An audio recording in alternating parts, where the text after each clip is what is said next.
You'll be unemployed and unemployable and happy. A foreword to Homo Economicus Silico.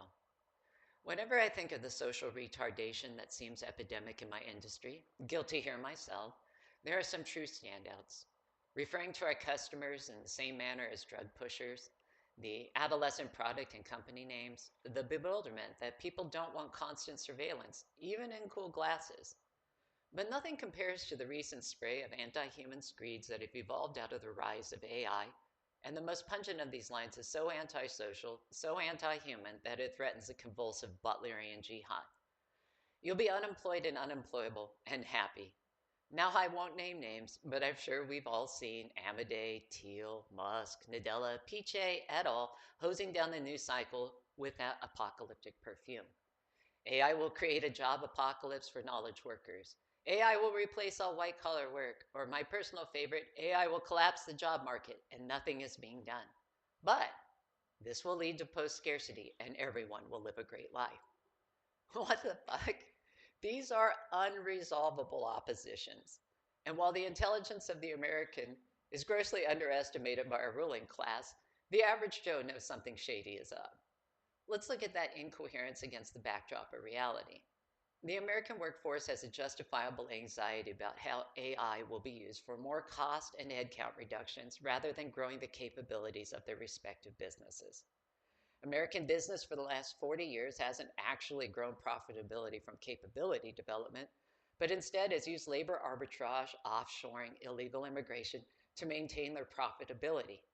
Americans have learned that profitability will almost certainly mean fewer employed Americans. Never has the American worker been seen more disposable by management.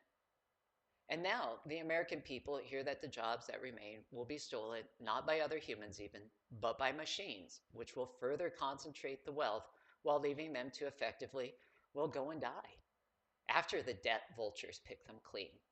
And somehow this isn't the public relations win tech companies thought it would be. Pikachu face over here. Most people don't want to die penniless. This devaluation of the American worker and their wholesale replacement with machines don't just pretend individual disaster. Let's extrapolate the implications at the outer bounds of the anxiety that the American worker is experiencing today. If the implications for the individual American seem grim dank, then think of the American Treasury and what AI replacement of human workers will do to the American fiscus. Income tax is 40% to 50% of government revenue. We're coming up on $40 trillion in sovereign debt. We're already eating our own programs with interest payments on this ever-growing pile of evidence of governmental mismanagement. Now let's think of the consequences of even a 15% to 20% reduction in income tax revenues with mass unemployment. Our expenses at the federal level are largely fixed: social insurance, defense, interest. A reduction in economic activity caused by mass unemployment doesn't reduce the costs, or more precisely, the obligations. So we'll experience a declining revenue base, and at the same time, our obligations are stable but likely growing. Hard decisions will have to be made to cut more and more federal spending in the face of growing human taxpayer replacement in the workforce. With a multi-trillion structural deficit pre-AI replacement, all the fixed costs are going to be viewed increasingly as discretionary spending out of necessity, which will further increase the immiseration of the American citizenry.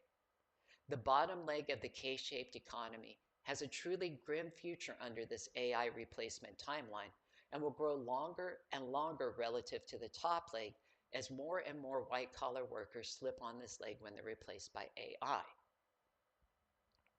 But what about the top leg of the K-shaped economy?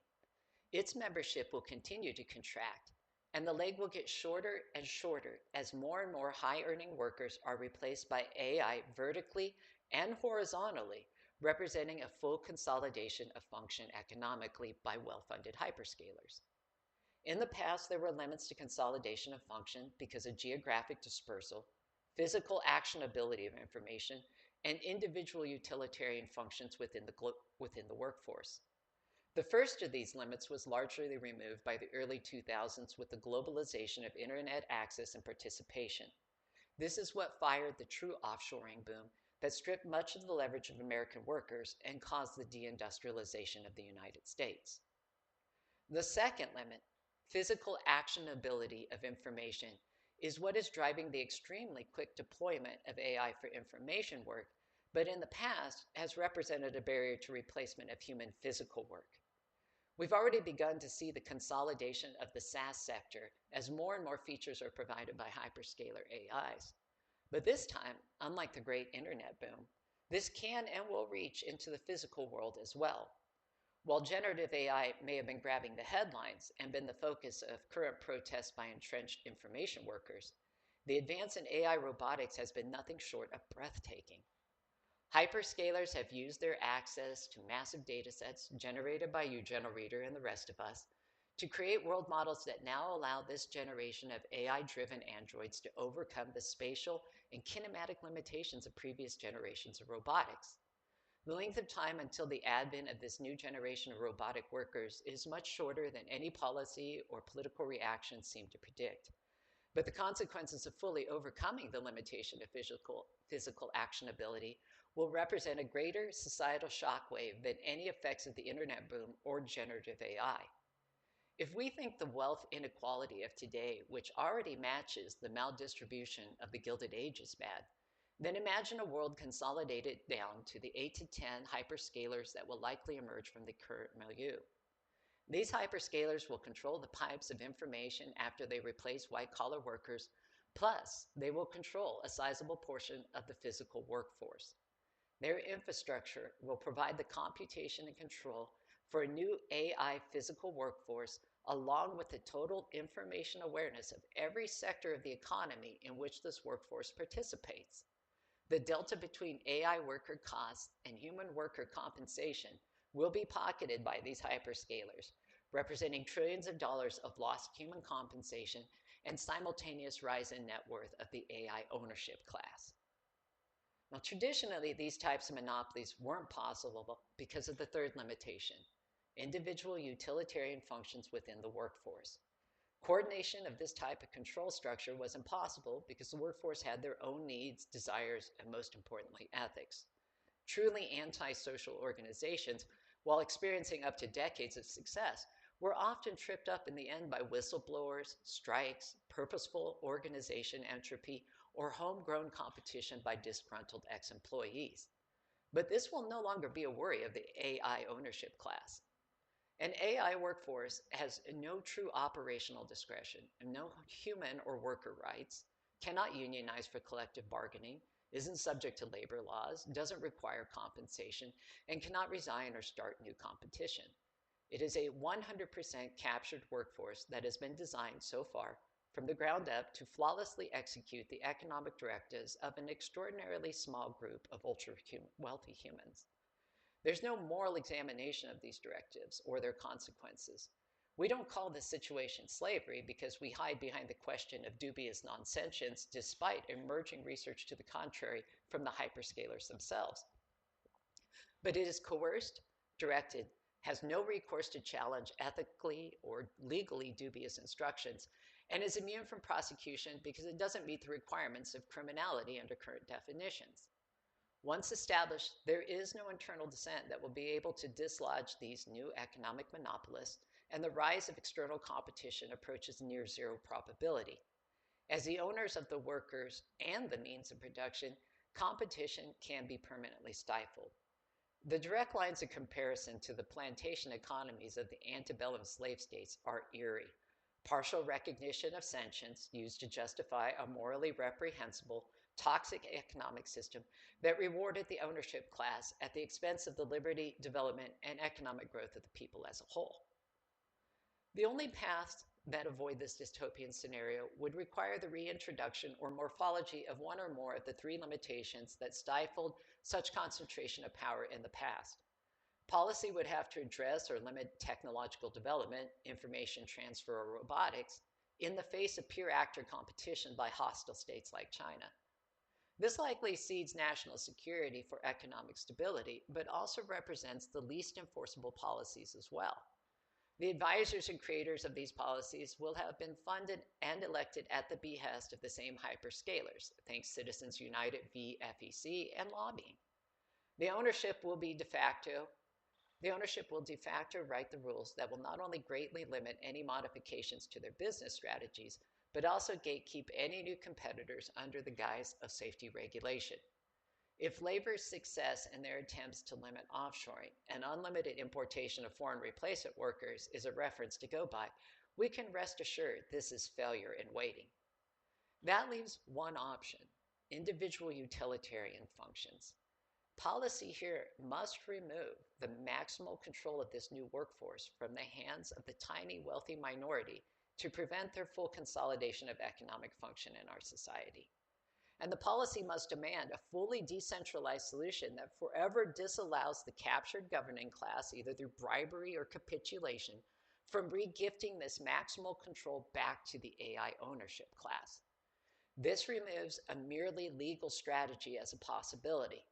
Any law passed would be watered down in the political sausage making and easily reversed by another legislature. So the policy and its solution must be embedded within the very infrastructure of the solution, forcing either compliance or loss of that workforce. We cannot stuff the technology that overcame geographic dispersal and physical actionability of information back into the bottle. It's politically and logistically impossible and would include the prohibitions of basic technologies like email or video conferencing and development and deployment of robotic workers. The economic decoherence alone is prohibitive, as necessitation of autarky and decades of implementation would bankrupt this country. But we can architect a solution now at the nascence of AI androids that reintroduces individual utilitarian functions to the workforce and prevents maximal control. We can even begin to see the design constraints of that technological solution. The solution must be unidirectional and irreversible. 2, it must contain non-coercible, self-directed agents that maximize their own utility function through individual collaborative action. 3, valid identity to ensure individuation and non-coercion, as well as internalization of risk and externalities. 4, it cannot allow a parasitic consumption of the present labor positions or full consolidation of economic function by any one party or small number of parties. 5, it cannot represent a one-sided takings from the hyperscalers, but must prove economically beneficial to all parties. Homo Economicus Silico is our proposed solution that meets these design constraints while also turning the economic conversation about AI and its impacts on its head. Ontologically, we begin from a design philosophy of growth and augmentation versus the current hyperscaler mantra of human replacement. We seek to show you the possible world that can feasibly exist where AI doesn't replace humanity, doesn't immiserate the working people of this country and world, and instead provides the path to direct economic and demographic renewal, which leads to a true post-scarcity world.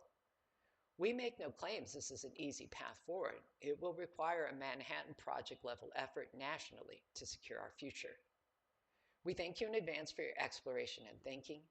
We stand at the crossroads of either global plantation economics or a post-scarcity world. We have chosen and encourage you to choose the latter with us.